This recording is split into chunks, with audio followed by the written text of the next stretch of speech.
இங்கே வந்திருக்கின்ற பாராளுமன்ற உறுப்பினர்களோடு ஏனைய சிவில் சமூக பிரதிநிதிகள், அரசியல் கட்சிகளைச் சேர்ந்தவர்கள், மாணவர்கள் அனைவருக்கும் இங்கே வருகை தந்தமைக்காக மனமார்ந்த நன்றிகளையும் வணக்கத்தையும் தெரிவித்துக் கொண்டு, இந்த கலந்துரையாடலின் முதலாவதாக சுகுமாரி அவர்களினை ஒரு தனியார் காணியை இழந்து அந்த காணிக்காக மிக நீண்ட காலமாக அரசு இயந்திரம், போலீசார், இராணுவம் இவ்வாறான அச்சுறுத்தலுக்கு எதிராக நெஞ்சுரத்துடன் துணிச்சலுடன் எனது காணி எனக்கு வேணுமென்ற அந்த கொள்கையில் மிக உறுதியாக இருந்து இன்று வரைக்கும் குரல் கொடுத்து கொண்டு வர பல காணி உரிமையாளர் மத்தியில் அவவும் ஒரு ஆள்.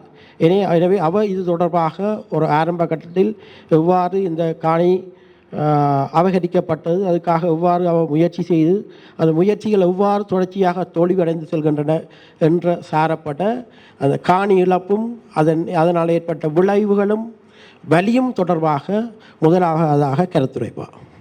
அனைவருக்கும் வணக்கம். இப்போ நான் நேராக விடயத்துக்கு வாரேன். என்னென்னு சொன்னால், இந்த தையிட்டி என்று சொன்னால் இன்றைக்கு எல்லாருக்குமே தெரிஞ்சிருக்கும். இப்போ தையிட்டியில் என்ன பிரச்சனை என்று சொன்னால், இங்கே மாணவர்களும் கூடியிருக்கிறீர்கள். இதில் கனபேர் சிலவள் அந்த போராட்டங்கள்லையும் கலந்து கொண்டிருக்கக்கூடும். விரும்பி வந்தீங்களோ அல்லது உங்களை கட்டாயமாக அழைத்து வரப்பட்டார்களோ தெரியாது. ஆனால் இன்றைக்கு இங்கே நாங்கள் கூறுற விடயங்களை கவனமாக செவிமடுத்தா நீங்கள் ஒவ்வொரு தரம் நீங்களாக விரும்பி அடுத்த முறை எங்களோட சேர்ந்து போராட வருவீங்கன்ற நம்பிக்கையோடு தான் நாங்கள் இங்கே வந்திருக்கிறோம். முதலாவதாக நாங்கள் இந்த தையிட்டியிலிருந்து நாங்கள் 1990ஆம் ஆண்டு பலவந்தமாக இந்த யுத்தத்தின் காரணமாக இடம்பெயர வைக்கப்பட்ட நாங்கள் எங்களுடைய எந்த ஒரு ஆவணங்களையுமே நாங்கள் எடுத்துக்கொண்டு செல்லாது வெறும் ஒரு சின்ன பேக்கில் மிக மிக அத்தியாவசியமான பொருட்களோட 1990ஆம் ஆண்டு ஒரு மே மாதம் என்று நினைக்கிறேன். நான் கூட அப்போ பிறந்திருக்கேல. எங்களோட அம்மா அப்பாக்கள் சகோதரங்கள் எல்லாரும் அந்த இடத்தை விட்டு இடம்பெயர்ந்திருந்து நாங்கள் அனுபவித்த வேதனைகள், சொல்லனா துயரங்கள், அது எல்லாருக்குமே தெரிஞ்சிருக்கும். எல்லாரும் ஏதோ ஒரு வகையில் இந்த யுத்தத்தால் பாதிக்கப்பட்ட ஆக்கள்லாம் நீங்கள் இருப்பீங்கன்னு நான் நினைக்கிறேன். அப்படி நாங்கள் வெளியிடங்களில் வாடகைக்கு வீடுகளை எடுத்து அதில் பல வேதனைகளை அனுபவித்து இறுதியில் இந்த யுத்தம் முடிவடைந்து 2012ஆம் ஆண்டிலிருந்து பகுதியாக வெளிவடக்கிலிருந்து காணிகள் விடுவிக்கப்பட்டு கொண்டிருக்க 2017-18 பகுதி அளவில் தையிட்டியிலேயும் ஒரு பகுதி காணிகள் விடுவிக்கப்பட தொடங்கியிருந்தது. அந்த வகையில் பகுதி அளவில் ஓரிரு வருடங்களில் கொஞ்சம் காணியாக விடுவிக்கப்பட்டு வந்திருந்த கட்டத்தில் இந்த விகாரை தற்போது சட்டவிரோதமாக அமைக்கப்பட்டிருக்க இந்த விகாரை கட்டப்பட்ட காணியானது கிட்டத்தட்ட ஒரு 150 பரப்பு, அதாவது 9 ஏக்கர் காணி அளவில் இன்னமும் உயர் பாதுகாப்பு வலயமாக கையகப்படுத்தப்பட்டு இராணுவத்தினரால் அபகரிக்கப்பட்டிருக்கிற காணி தான் இந்த காணி. இந்த காணிக்கு 2021ஆம் ஆண்டு தான் இந்த விகாரைக்கான ஆரம்பக்கட்ட வேலைகள் ஆரம்பிக்கப்பட்டிருக்கின்றன. முன்னர் 1946ஆம் ஆண்டு கால பகுதியில் இந்த காணிகளுக்கு வெளியே இதோடு அண்மித்ததாக ஒரு 20 பரப்பு 1 ஏக்கர் 1.2 ஏக்கர் அளவில் ஒரு காணிக்குள்ளே ஒரு பௌத்த விகாரை என்று பெரிய அளவில் சொல்ல முடியாது ஒரு பன்சலை உண்டு, ஒரு ஓலைக்குடில் வடிவிலான ஒரு பன்சலை உண்டு இருந்ததாகவும், அந்த இடத்துல ஒரு பௌத்த துறவி ஒருவர் இருந்ததாகவும் எங்களோட தாத்தாக்கள் சொல்லி நாங்கள் கேள்விப்பட்டிருக்கிறோம். பின்னர் ஏதோ ஒரு பிரச்சனையில் அந்த விகாரை அகற்றப்பட்டு அப்படியே அந்த இடத்துல யாருமே அந்த காணிக்கு உரிமை கோரப்படாமல் அந்த காணி இருந்திருக்குது. ஆனால் நாங்கள் இப்போ இடம்பெயர்ந்து 2017-18 இந்த பகுதியில் குடியேறின பொழுது 2018ஆம் ஆண்டு அந்த நேர ஆளுநர் ரெஜினோல்ட் கூரே என்று நினைக்கிறேன், அவர் இருந்த காலத்தில் 2018ஆம் ஆண்டு பிரதேச சபைக்கு அனுமதிக்கு தேவையான விண்ணப்பங்கள் எல்லாம் சமர்ப்பிக்கப்பட்டு 2018ஆம் ஆண்டு அடிக்கல் நாட்டியிருக்கணும். இப்போது ஆளுநராக இருக்கிற வேதநாயன் அவர்கள் அப்போது அரசு அதிபராக இருந்தார். அவரும் அந்த விழாவில் கலந்து கொண்டிருக்கிறார். பின்னர் நான் நினைக்கிறேன் பிரதேச சபையால் போதுமான ஆவணங்கள் சமர்ப்பிக்கப்படவில்லை என்று ஏதோ கூறிய விடத்து அது அப்படியே கைவிடப்பட்ட நிலையில் 2021ஆம் ஆண்டு எந்த ஒரு விண்ணப்பங்களும் சமர்ப்பிக்கப்படாமல் தன்னிச்சையாக சவேந்திர சில்வா முப்படை தளபதி சவேந்திர சில்வா அவர்களுடைய முனைப்பால் தான் இந்த கட்டிடம் அடிக்கல் நாட்டப்பட்டு கட்டியெழுப்பப்பட்டிருக்கிறது. அந்த நேரம் தொடக்கம் நீங்கள் கேட்கலாம், ஏன் நீங்கள் இந்த போராட்டத்தை 2021 அடிக்கல் வைக்கையே செய்யவில்லை என்று. நாங்கள் எடுத்த உடனே போராட்டம் என்று தொடங்கியில் நாங்கள் முதல் நம்பி இருந்தது ஒரு இடத்துல எங்களோட காணிகள் எல்லாத்துக்குமே பொறுப்பானவர் பிரதேச செயலர் தான். அப்போ அவருக்கு நாங்கள் கடிதங்களை வழங்கியிருந்தோம். நாங்கள் அந்த நேரம் சிவஸ்ரீ சார்ன்னு நினைக்கிறேன், அவருக்கு கடிதங்கள் வழங்கியிருந்த நாங்கள். அப்போ நாங்கள் நம்பினோம், நாங்கள் அப்பாவி மக்கள் தானே, சாதாரண மக்கள், எங்களுக்கு மேலே இருக்கிற அரசு அதிகாரிகள் அரசியல்வாதிகள் எல்லாரையும் நாங்கள் நம்பினோம். ஒவ்வொரு தடவை கடிதங்கள் கொடுத்தோம், எங்களோட உறுதிகளை கொப்பி அடித்து ஜிஎஸ்ல இருந்து எல்லாரிடத்துலையுமே சமர்ப்பித்தோம். ஆனால் எந்த ஒரு நடவடிக்கையுமே எடுக்கப்படவில்லை.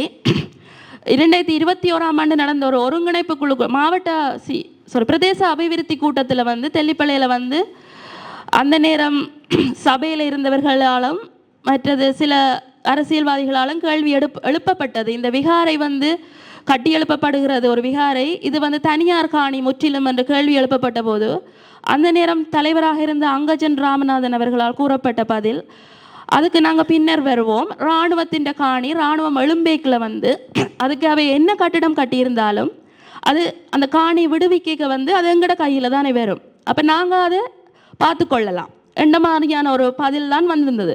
அந்த இடத்துல ஒரு சின்ன ஒரு இராணுவ முகாமோ அல்லது ஒரு மெலசல கூடமோ கட்டியிருந்தால் அந்த காணி விடுவிக்கப்படும் போது நாங்கள் அதை தட்டி விட்டு எங்களது கட்டிடங்களை தாராளமாக கட்டிக்கொள்ளலாம். ஆனால் அந்த இடத்தில் கட்டப்பட்டு கொண்டிருக்கிறது ஒரு பௌத்த விகாரை. எங்களது நாட்டை பொறுத்தவரையில் பௌத்த மதத்துக்கு ஆன சிறப்பு சலுகைகள் வந்து ஏராளம். எங்களுடைய அரசியலமைப்பு சட்டங்களில் கூட அதற்கான சரத்துகள் இருக்கின்றன. அப்படியான ஒரு சென்சிட்டிவான விஷயத்தை பயன்படுத்தித்தான் இந்த இனவாத அரசாங்கம் வந்து எங்களோட தமிழ் மக்களின் தனியார் காணிகளை வந்து அபகரிக்கிறதுக்கு ஆயத்த வேலைகளாக இந்த பௌத்த விகாரைகளை பயன்படுத்துகின்றன. அப்போ நாங்கள் இப்படி எல்லா இடமும் எங்களோட கடிதங்களை கொடுத்து எல்லா இடமும் இறங்கி பல கூட்டங்கள் எல்லாம் போய் வந்தும் எங்களுக்கு எந்த ஒரு சாதகமான பதிலுமே கிடைக்கப்பெறவில்லை. அந்த கட்டத்தில் தான் நாங்கள் 2023 ஏப்ரல் மாதம் எத்தனையோ தடவை அந்த ஆமத்தூரோட அந்த விகாராதிபதியுடன் கூட நாங்கள் பல முறை இந்த காணி உரிமையாளர்கள் பேச்சுவார்த்தைக்கு போயிருக்கிறோம். எங்களது காணிகள் விடுவிக்கப்பட வேண்டும், நாங்கள் போவதற்கு வேறு இடமில்லாது இருக்கின்றோம் என்று நாங்கள் மிகவும் ஒரு தன்மையான முறையில் அந்த விகாராதிபதியிட்ட கூட கேட்டிருக்கிறோம். அவரும் எங்களுக்கு முன்னால் சொல்வது உண்மை, இது மாறி கட்டப்பட்டு விட்டது, உங்களது காணிகள் கட்டாயமாக விடுவிக்கப்படும் என்று தான் ஒவ்வொரு முறை சந்திப்பின் போதும் எமது மக்களுக்கு சொல்லியிருந்த விடயம். ஆனால் முற்றிலும் துறந்த ஒரு ஆசைகள், மண் பெண் ஆசை இல்லாமல் தான் அந்த துறவரத்துக்கு வாரவ. ஆனால் அவைக்கும் எங்களோட மண்ணில் இருக்கிற காதல் வந்து கூடிக்கொண்டு தான் போகுதே ஒழிய குறைஞ்ச மாதிரி தெரியல. ஒரு விகாரை கட்டியவர்கள் இன்னும் பல விகாரைகள் கட்டுவதற்கான ஆயத்தங்களை தான் செய்து கொண்டிருக்கிறார்கள். எங்களது காணிகள் விடுவிக்கப்படவில்லை. இந்த பட்சத்தில் தான் நாங்கள் 2023 ஏப்ரல் மாதம் இது ஒரு மக்கள் எழுச்சி போராட்டமாக ஆரம்பித்திருந்தோம். அந்த நேரத்தில் எல்லா அரசியல் தலைவர்களும் அந்த 2வது நாள் 3வது நாள் போராட்டங்களில் கலந்து கொண்டார்கள்.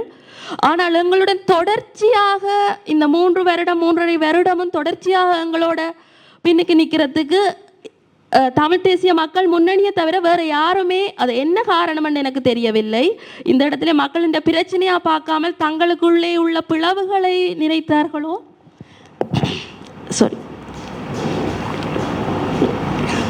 தங்களுக்குள்ளே உள்ள எங்களது அரசியல்வாதிகள் தங்களுக்குள்ளே உள்ள பிளவுகளை பயன்படுத்தி எங்களது பிரச்சனைகளை கண்பாரா விதமாகத்தான் விட்டுவிட்டார்கள் என்றுதான் நான் கூறுவேன்.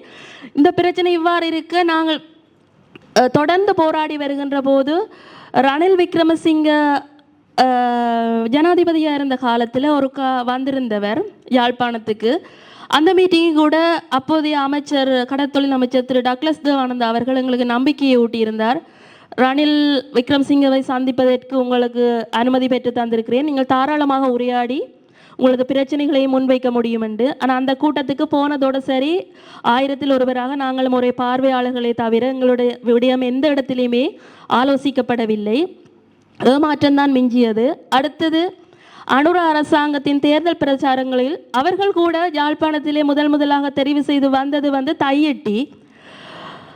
அப்போ தையிட்டிக்கு வரைக்கும் நாங்கள் வந்தாக்கள்கிட்ட எங்களோட பிரச்சனைகளை சொல்லிக்க அவை எங்களுக்கு சொன்ன விஷயம், இது அனுர தோழர் வந்து அப்படி இல்லை, அவர் வந்து இனவாதத்துக்கு எதிரானவர். அவையோட தேர்தல் விஞ்ஞாபனத்தில் கூறிய இந்த விஷயங்கள் கூட திட்டமிட்ட இனப்பரம்பலை தடுப்போம் என்றதுதான் முக்கியமான ஒரு விஷயம். அப்போ நாங்களும் அதை நம்பினோம்.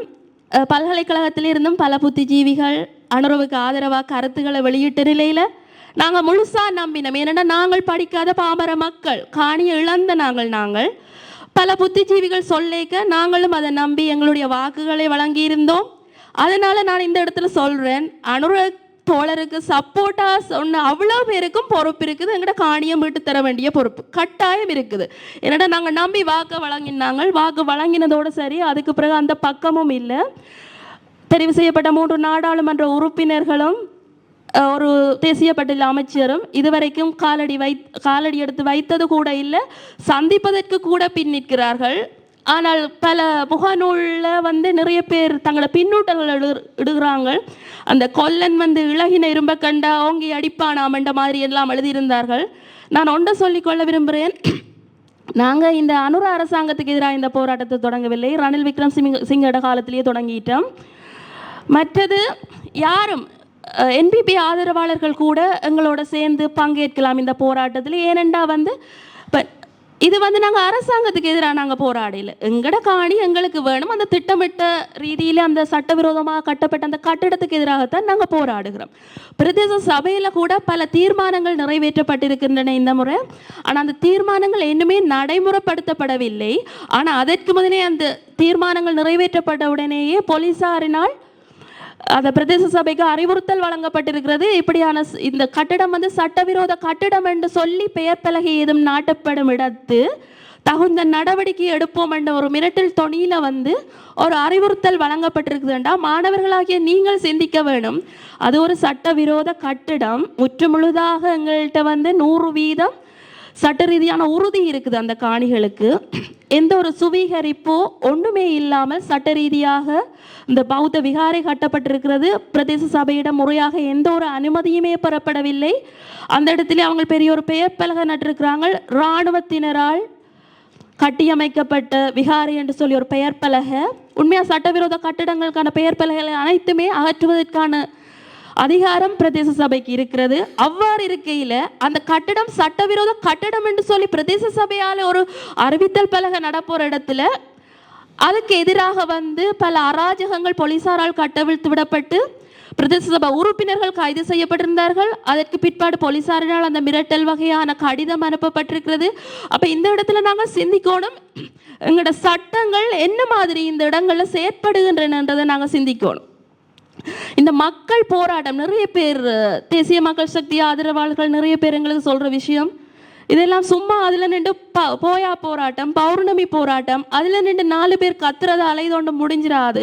பேச்சுவார்த்தை மூலம் தான் இந்த போராட்டத்தை தீர்க்க முடியும், சட்டத்தின் மூலம் தான் தீர்க்க முடியும் என்றால் பிரதேச சபைக்குரிய அதிகாரங்களை பயன்படுத்தி ஒரு சின்ன வேலையை கூட உங்களோட பௌத்த இதுக்கு எதிராக செய்ய விடுகிறீர்கள் இல்லை என்றால் உங்களை நம்பி நாங்கள் நீதிமன்றங்களில் எவ்வாறு வழக்கு தொடுவது?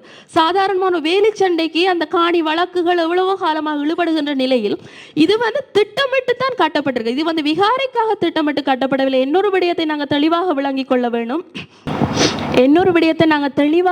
கொள்ள வேணும். தனியார் காணி, அரச காணி 2 டைப்பில் தான் இருக்குது இங்கே யாழ்ப்பாணத்தில். அரச காணி என்று சொன்னால் அதில் டீட்டெயில் முழுக்கவே பிரதேச செயலர்கிட்ட இருக்கும். மற்றது தனியார் காணி, அதுவுமே எங்கட காணிகள் எல்லாம் தேச வளமை சட்டத்துக்கு உட்பட்ட முறையில் தான் பதியப்பட்டிருக்குது.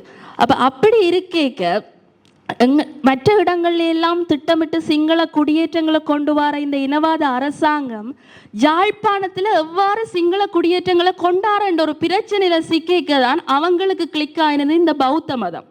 இந்த பௌத்த மதத்தை பயன்படுத்தி ஒரு விகாரையை கட்டிட்டா, இப்போ எங்களுக்கு எல்லாரும் நிறைய பேர் அட்வைஸ் சொல்கிற விஷயம் என்னென்னு சொன்னால், அவங்களோட விகாரையில் கை வைக்க போகக்கூடாது, போனால் இது பெரிய ஒரு அமைச்சர் சந்திரசேகர் கூட கிட்டடியில் ஒரு இதில் சொல்லியிருந்தார், கை வச்சா பெரிய கலவரம் வெடிக்கும் என்று சொன்னார்.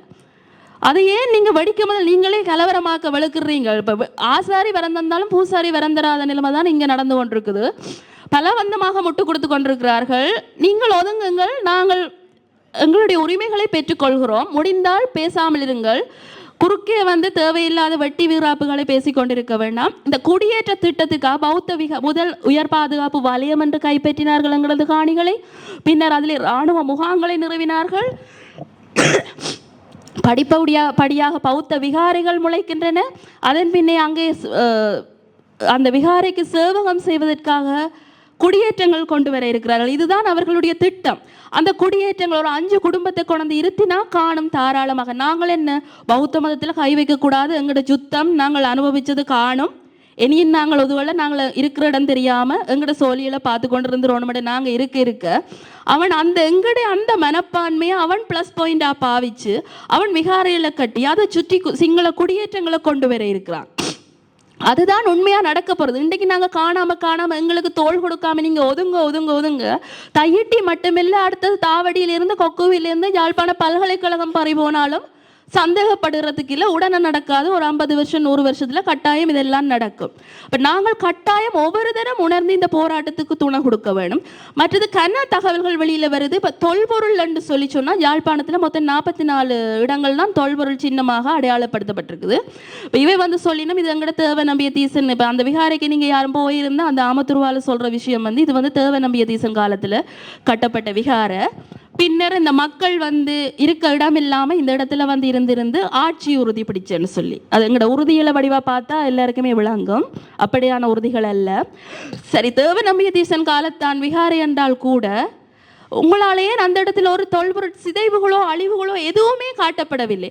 அப்படி இருந்தால் கூட அந்த சிதைவுகள் தான் பாதுகாக்கப்பட வேண்டுமே ஒழிய புதிய ஒரு கட்டிடம் தொல்பொருள் சட்டத்தின் கீழே அந்த இடத்துல கட்டியமைக்க முடியாது. மற்றது இன்னொரு விஷயம், எங்கட காணி அந்த தேச வளமை சட்டம் ஒல்லாந்தர் காலம்னா ஒல்லாந்தர் 1706 வந்துட்டிடும். அப்போ கிட்டத்தட்ட 320 ஆக குறைஞ்சது 320 வருஷ வரலாறு இருக்குது. எங்கட பூர்வீகம் தமிழர், தனி தமிழர்கள் வாழ்ந்த இடம் தான்.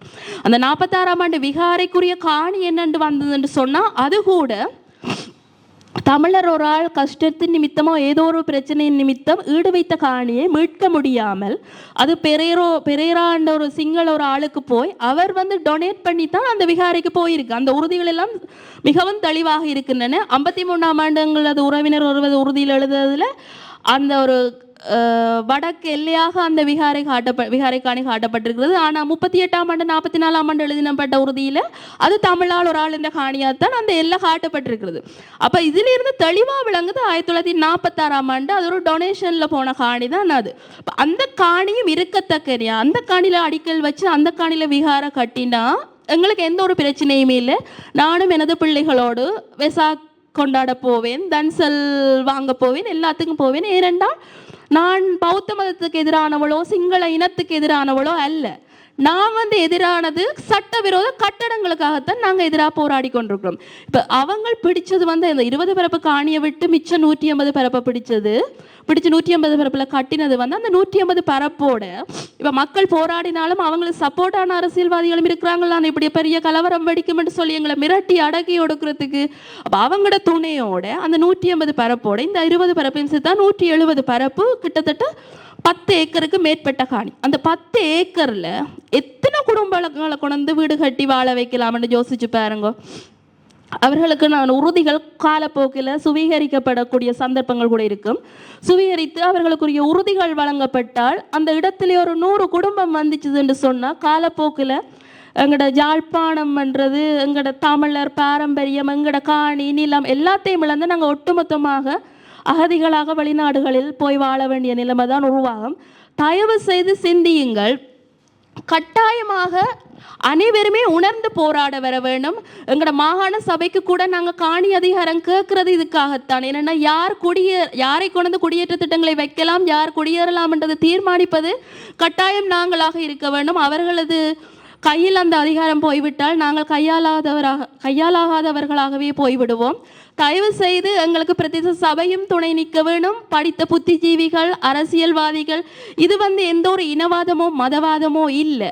பௌத்தம் ஒரு ஆக்கிரமிப்பு மதமோ அஹிம்ச மதமோண்டு கட்டாயம் பௌத்த துறவிகள் முன் இதை முன்வைக்க வேணும். நீங்கள் ஆக்கிரமிப்பு மதம் தான் அதனால தான் ஆக்கிரமிக்கிறோம்னு சொன்னால் நாங்கள் ஒதுங்கிக் கொள்கிறோம். அதை நீங்கள் பகிரங்கமாக வெளியிட வேண்டும். அஹிம்சை மதம் என்றால் எங்களுக்கான தீர்வுகள் கட்டாயமாக வழங்கப்பட வேண்டும்.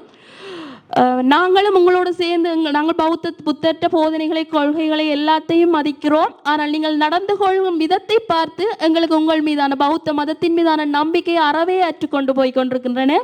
இப்போ கௌதம புத்தர் போதிச்சதை நாங்கள் பார்க்கல, வாசிக்க கூட இல்லை. நீங்கள் நடந்து கொள்கிற விதத்தை வச்சுதான் நாங்கள் கண்டுகொள்ளும், ஓ புத்த பகவான் இதைத்தான் போதிச்சிருக்கிறாருன்னு சொல்லி. நீங்கள் ஆனால் வாயால் சொல்கிறீங்க புத்த பகவான் இதெல்லாம் போதிச்சிருக்கிறாருன்னு சொல்லி, ஆனால் நீங்கள் செயற்படுற விதம் வேறொரு வகையாக இருக்குது.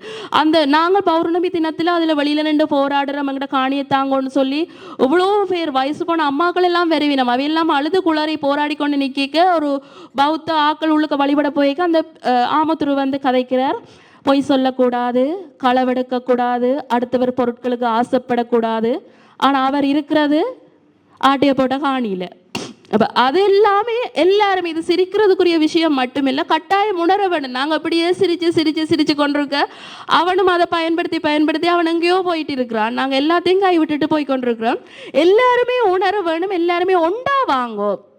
இது தனியாக எந்த காணிக்குரிய பிரச்சனை இல்லை. எனக்கும் பக்கத்து விட்டு அண்டிக்கும் உள்ள பிரச்சனை இல்லைத்தானே.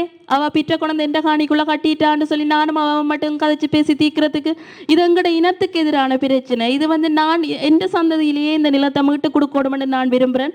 நாளைக்கு எங்களோட பிள்ளைகள் நீங்கள் எல்லாருமே சந்தோஷமாக உங்களோட நிலமண்ட ஒரு மன திருப்தியோட ஆத்ம திருப்தியோட வாழ்கிறதுக்காகத்தான் நாங்கள் போராடுகிறோம். இது ஒட்டுமொத்த தமிழருக்கான போராட்டம். இதில் நாங்கள் விட்டு கொடுத்தோம்னு சொன்னால் நாளைக்கு இன்னொரு இடத்துல விகார கட்டி போட்டும் மாற்று காணியோ நஷ்ட இடம்ன்ற ஒரு தீர்வுக்கு தான் வருவாங்க எங்களை உதாரணம் காட்டி. அதால தான் இந்த 3 வருடமும் நாங்கள் அனுபவிக்காத வேதனைகள் இல்லை. 3 வருடமும் தொடர்ச்சியாக ஒரு அடி கூட பின்வாங்காது இந்த போராட்டத்தில் நிற்கிறதுன்றது லேசுப்பட்ட காரியம் இல்லை. எங்களுக்கு தனிப்பட்ட வாழ்க்கை இருக்கிறது, தனிப்பட்ட தொழில்கள் இருக்கின்றன. நாங்கள் எங்களோட முன்னேற்றங்களை பார்த்து கொள்ள வேண்டும். எல்லாத்தையும் விட்டுத்தான் நாங்கள் இந்த போராட்டத்தில் நிற்கிறோம். தயவு செய்து எல்லாரும் உணர்ந்து எங்களோட போராட வர வேணும். இன்றைக்கு தையிட்டின்றது எல்லா இடமும் பேசு பொருளாக இருக்கிறதுக்கு காரணம் எங்களோட போராட்டம் தான். அடுத்த முறை இந்த 2ஆம் தேதியும் போராட்டம் இருக்கு. 2ஆம் தேதி போயாக்கு ஒவ்வொரு போயா தினத்துக்குமே போராட்டம் இருக்கிறது. போராட்டத்துக்கு வாருங்கள். ஏதோ ஒரு வகையில் போராட்டத்துக்கு பங்களிக்க முடியாதவர்கள், உங்களுக்கு தெரிந்த சிங்கள நண்பர்கள், சிங்கள இடங்களில் இந்த உண்மை தன்மையை பிரதிபலியுங்கள், உண்மை தன்மையை எடுத்து செல்லுங்கள். எங்களோட விஷயங்கள் கட்டாயம் பரப்பப்பட வேண்டும். சிங்கள தேசத்துக்கு பரப்பப்படாவிடில் எங்களது கதைகள் பிறழ்வாகித்தான் பரப்பப்பட்டு கொண்டிருக்கிறேன். நாங்கள் இனவாதம் கதைப்பதாக மதவாதம் கதைப்பதாகத்தான் பரப்பப்பட்டு கொண்டிருக்கிறேன்.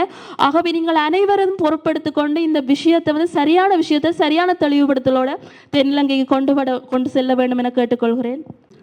அவருடைய தொடர்ச்சியான போராட்டம் வெற்றி பெற வேண்டும். அதுக்கு பொதுமக்கள் மாணவர்களது பங்களிப்பு போராட்டத்துக்கு மிக மிக அவசியமானது. அவருடைய எதிர்பார்ப்பை பல்கலைக்கழக மாணவ சமூகம் பூர்த்தி செய்யும் என்ற நம்பிக்கையுடன்